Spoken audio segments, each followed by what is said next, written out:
investor, selamat datang di channel kami, di mana Anda bisa mendapatkan analisa saham momentum yang terupdate. Saham yang akan dibahas adalah saham andalan Loh Keng Hong, legenda value investor yang terkenal di Indonesia. Apa yang membuat beliau memilih saham ini? Belakangan laba saham ini naik menjadi 110% dan harganya terbang. Namun sebelum kita terlanjur FOMO, yuk kita cek dulu valuasinya. Apakah masih murah? Dengan PBV 1,6 per 3 kali dan ROE 51%, maka pastinya akan menarik untuk dikupas lebih dalam.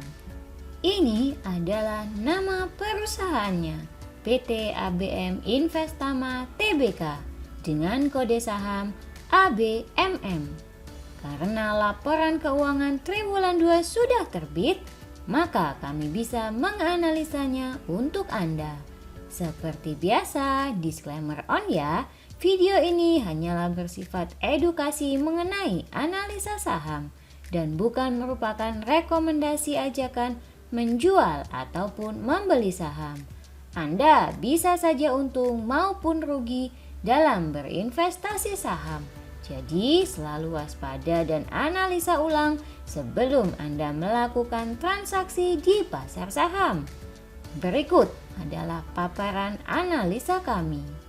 Yang pertama, aset.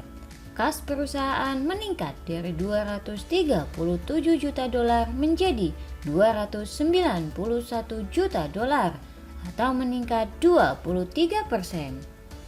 Bila diperhatikan, kas perusahaan mulai meningkat signifikan dari sejak pandemi, di mana 2019 sempat turun lalu meningkat saat pandemi.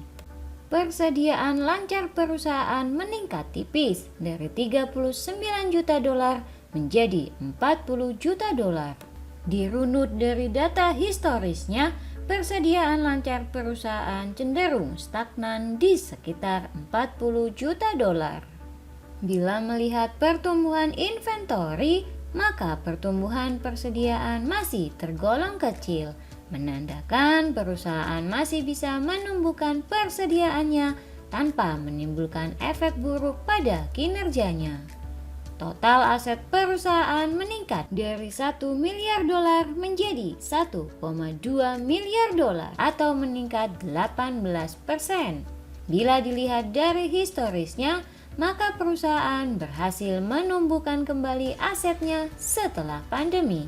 Kita akan lihat ke depan mengapa hal ini terjadi. Tonton terus videonya sampai habis. Yang kedua, liabilitas.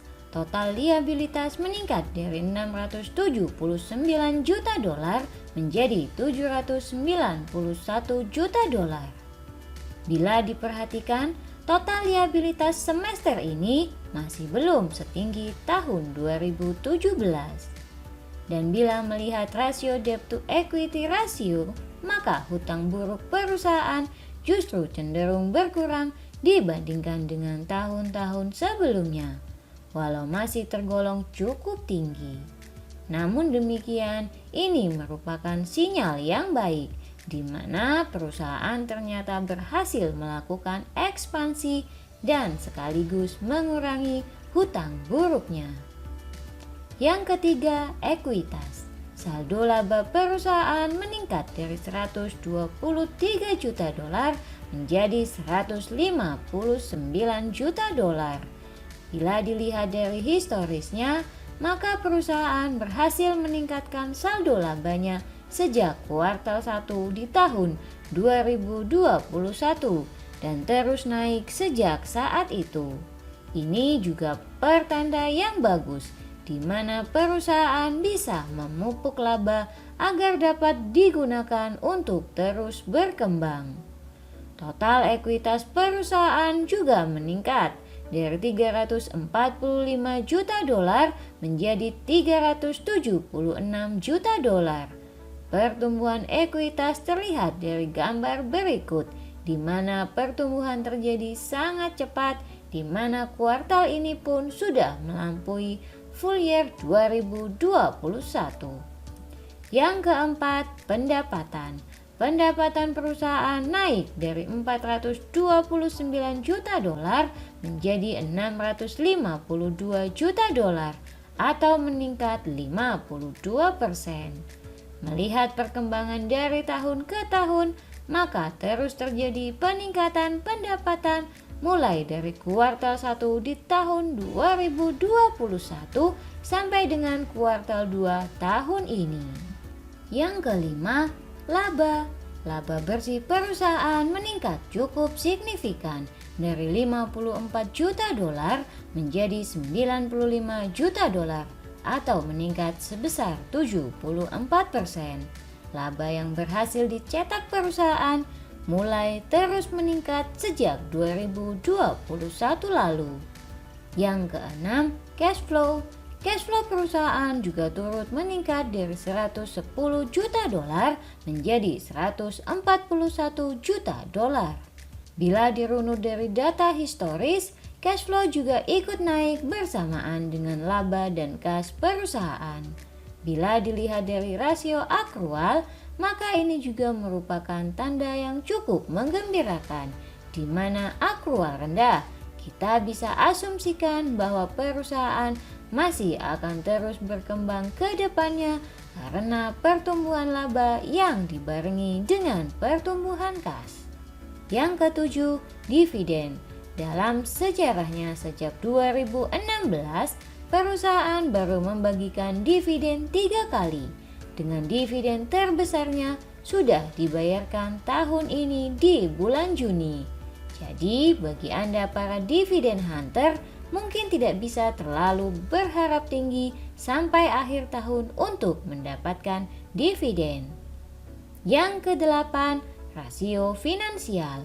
Grafik beban penjualan menunjukkan tren yang cenderung menurun. Ini kami nilai cukup bagus karena merupakan pertanda bahwa efisiensi berhasil dilakukan oleh perusahaan. Bila melihat grafik pertumbuhan ROE, perusahaan baru mencapai pertumbuhan ROE besar di 2021. Dengan ROE yang disetahunkan, tahun ini diasumsikan makan melesat hingga 51%. Bila kinerja on track sampai akhir tahun, maka ROE perusahaan akan menjadi yang terbesar sepanjang sejarahnya.